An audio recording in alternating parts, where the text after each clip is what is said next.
xong nha, về nhà chuẩn bị đồ nhá. Vâng. Anh đi nhanh nhá.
Đi đi. Đi đi.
Chào các bạn, tôi là Cởi Áo Trần. Giời, xấu quá. Đi đâu các bạn nha. Hello các bạn, tôi là Cởi Trần.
Lớn chưa? Nổ lớn chưa? Em ơi nhỉ? À, con voi lớn chưa nè? Voi lớn. Con voi lớn như này á. À, cái đầu thì to, cái người thì bé. Ê. Đấy, con là trứng da điểu. Da điểu. Hẻ đi lên. Đây đi. Không phải đâu.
Bút tại nha.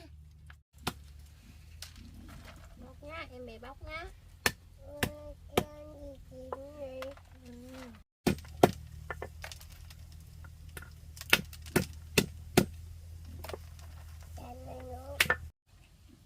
Còn quả nào nữa không? Rồi, Đâu? đi. Đâu, quả nào chưa đập? Cho cô đập nào. Đâu, không phải. Hết rồi à? Còn mỗi quả này thôi à? Đập quả này nữa là hết nhá. Hết. Đập rồi. Tẩy hạt đây nha. Rồi. Đây. Tẩy nha, nhuận nha, tẩy thôi. Ôi mất rồi. Đúng rồi. Đúng rồi.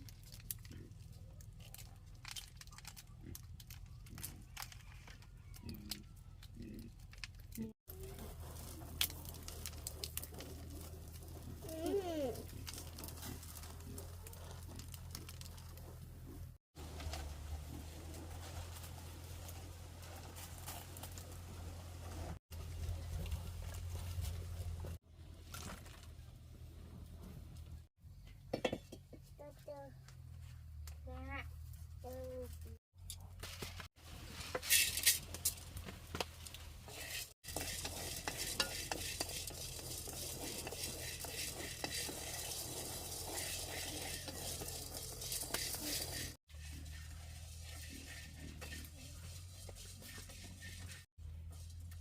Nước thịt để gói bánh chưng nhá.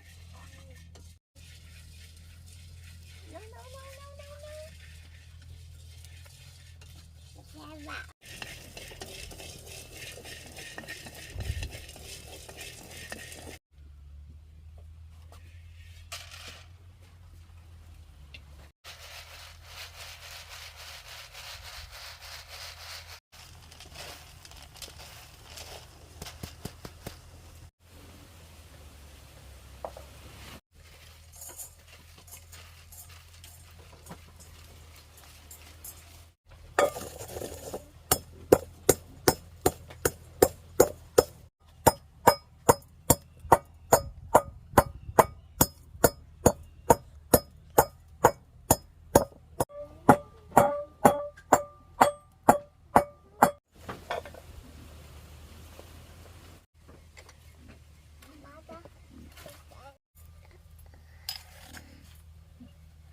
Hơn nữa là giấy nha.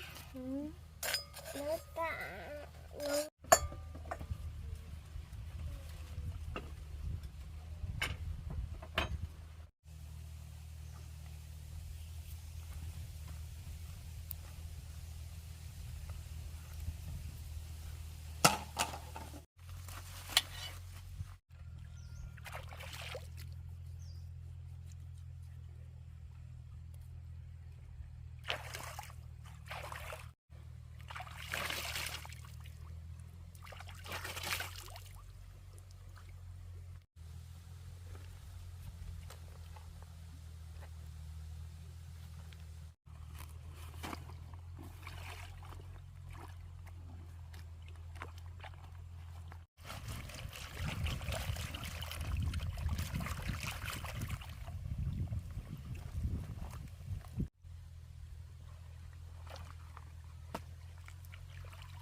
quá, đi rửa đi đã. Để tôi tắt bếp đi anh.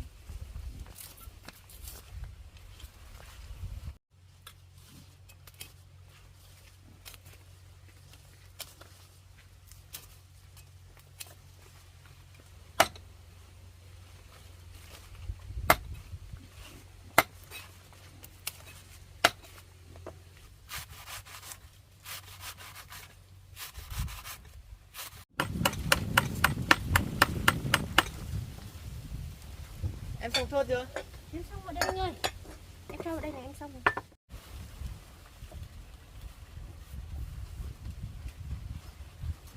Anh ấy thoát đi. Em xong rồi đấy.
Đỗ đã tới.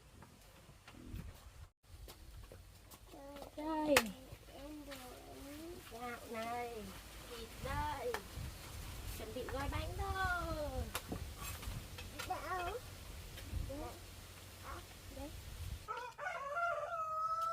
Bánh bắt tân cá. Nè. Này.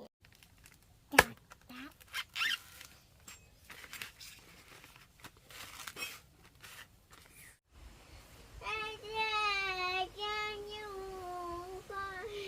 Anh đố Dưa chú làm gì đấy? ăn luôn à? Chưa gói bánh chưng nè. Cho con bánh chưng này. Có thích ăn bánh chưng không? Có. Đây xin mời cái nào. Đi dây.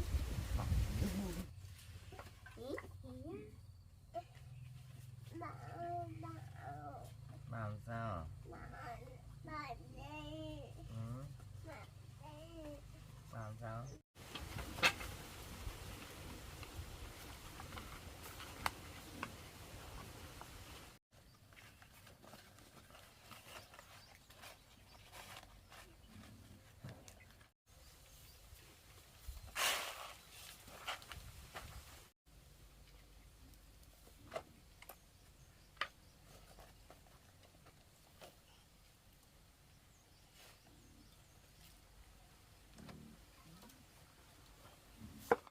em ngồi ngoan nhá. Ngồi ngoan để cô làm nhá. Gói bánh cho các con ăn nhá. Mẹ ngoan nhất khỏi.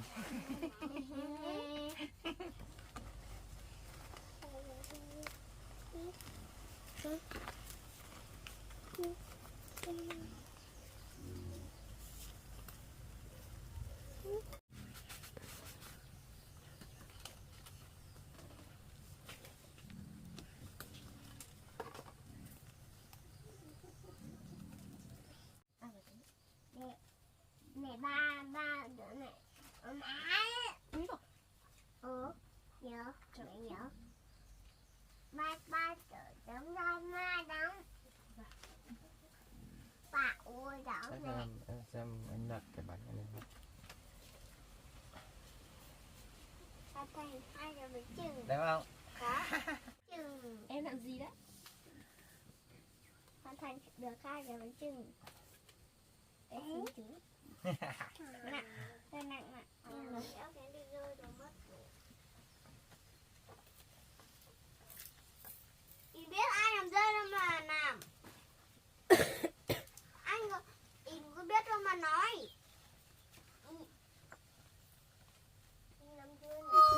ba vừa bảo con xong ba nhìn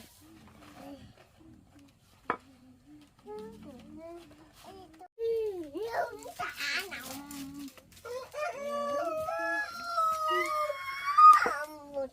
một cà phê đùn mai bắt tính cà phê đùn dạ Đi câu cá này à? này này Cô con ca. Đây cho ai nhỉ? dạ đi ba mẹ Em bị cái mẹ. Cho má nấu canh chua. dạ ba ta cơ Đúng rồi. Cho ba nấu canh chua. và nấu tất cả Con tôm làm gì? để nấu Nấu gì? để nấu canh tô Nấu canh chua. vào Để cô tôm nấu canh chua. con tô luôn hả con tôm nữa À con tôm nữa. đây trên tiêu nè Cho con đây. Ôi giời ơi. Đây em kẻ đủ nạt cho anh rồi, xong là anh làm bánh đi nhá. Em đi mua thêm một ít đồ. Em đi nhá. Vâng. Các con đi theo cô không? có Bye nhá. bánh á đi chung chơi Bye nha. bánh là đủ Bye nha.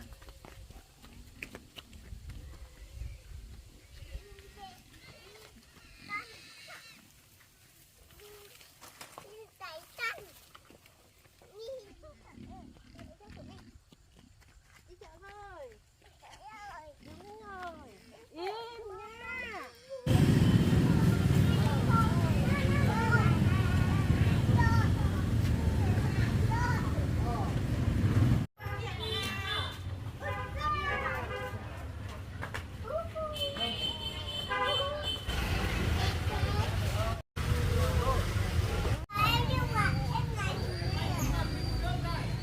Cái này để ăn ngon nhá.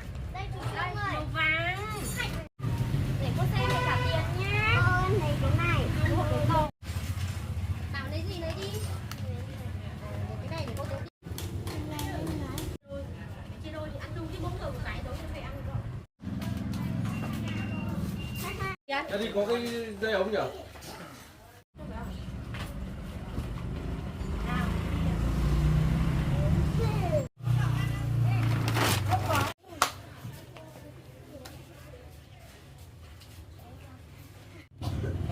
Kéo đi em kéo vào trong nhà đây. Đấy hơn 10 nhé. Phải hơn. Chưa ơi. Anh chân. Sao rồi cô? Đúng, như thế thôi.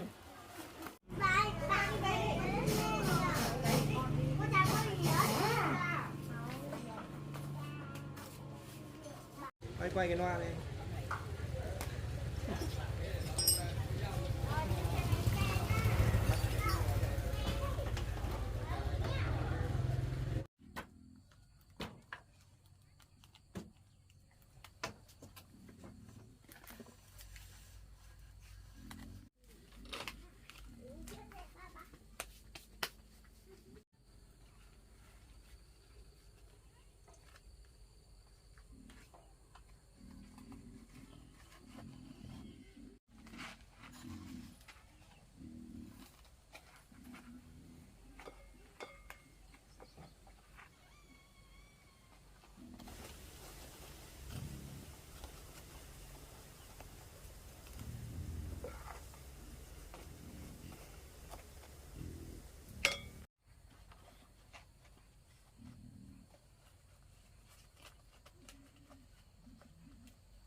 quệt tay rồi phải không? Đau không?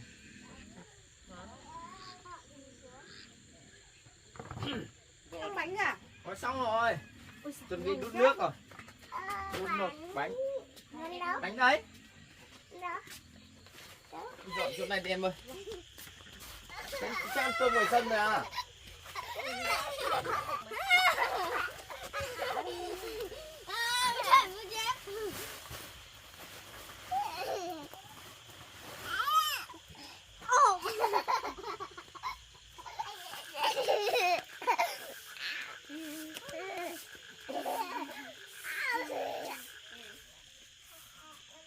Rồi.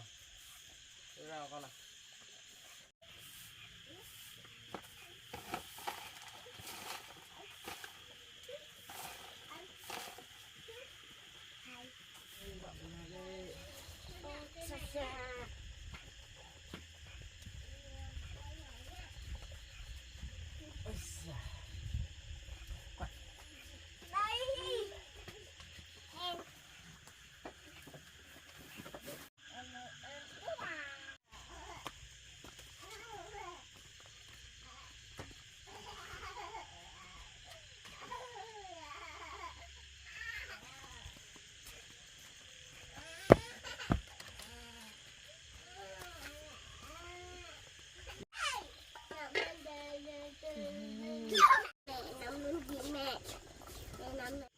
Có khi chín rồi đem về. Ăn thôi, ăn bánh chưng, Ăn bánh chưng à? ăn bánh chưng. Đây đấy là nhá, vớt ra tạm một cái rồi nhá. Lấy một cái rồi nhá. Ăn bánh chưng, Đây đây.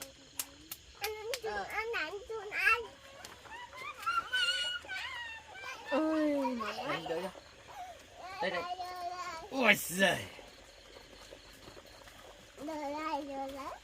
cẩn thận đi. Bọc đấy.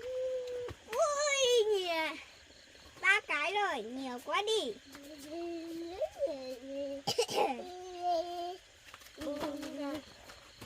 Ăn cơm, ăn mà ăn. Đây, anh đặt một cái vào đây. Ôi giời. Đi ăn cơm đi. Con thôi. Ăn cơm thôi. Cơm đi. Cơm đi. Cơm bây giờ. Bánh chưng. Bóc bánh nha. Vâng. nha. Lấy bánh kẹo nữa nha. Vâng. Ui giời, bóc cả nhà. Chắc là ngon lắm đấy.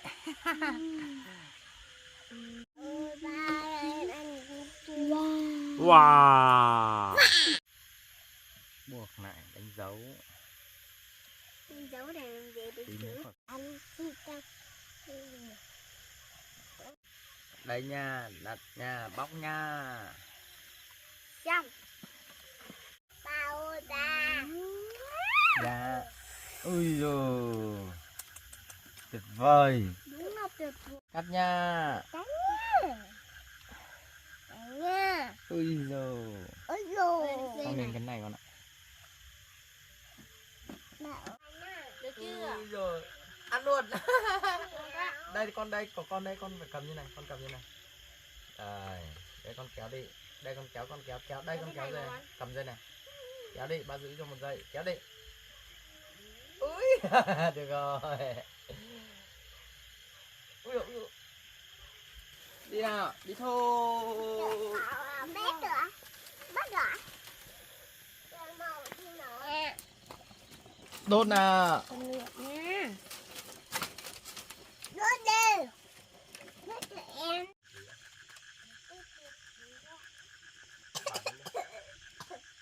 Đi ra ngoài đi. Đi ra ngoài được. Bà mẹ khắc đốt. Nào, đi nào. Đi thôi. Chạy lên nào. Chạy lên tóc khủng lồ.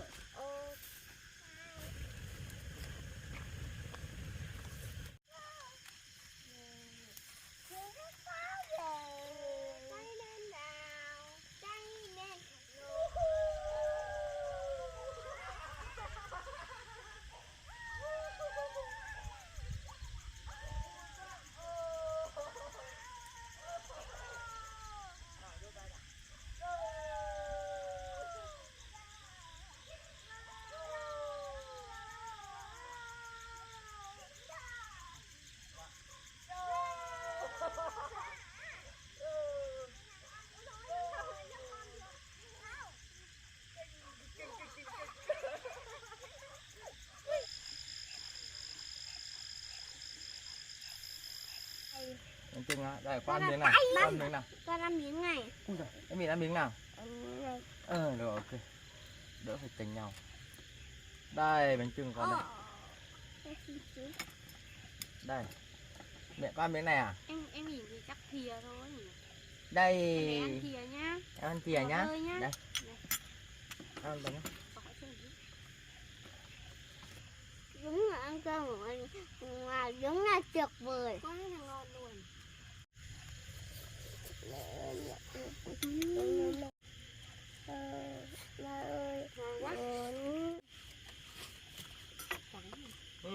Ngon tuyệt vời. Rồi mất rồi. Bạn mất rồi. Mẹ ơi, đừng cho cái nước cho vào đây. Bác phải ăn cái này. Nào con ngồi ăn cơm đi. Ôi giời. Cái nào à? Cái nào à? Bóc bánh nè.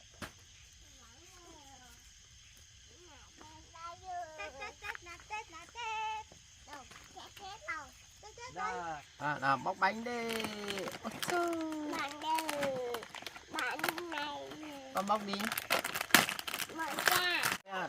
Ăn một tạt tạt. Đi ta đi Ôi đây. giời. Cái này. Bỏ nó nhỏ. Chúa gì đấy? Không biết đường. Chắc là cái bánh thôi. Đây. Ngồi đâu con ngồi Em xuống. kéo ra.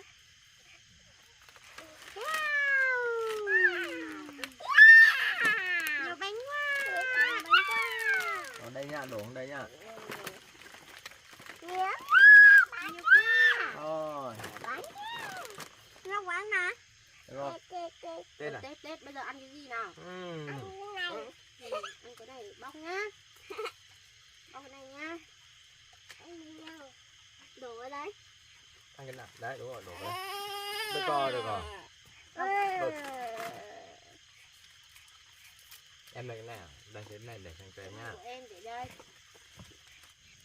Ui giời, thật cô ơi, cái này nó ngon lắm. Con ăn đi. Cắn mạnh với chị. Ngon không? Cho chú ăn với.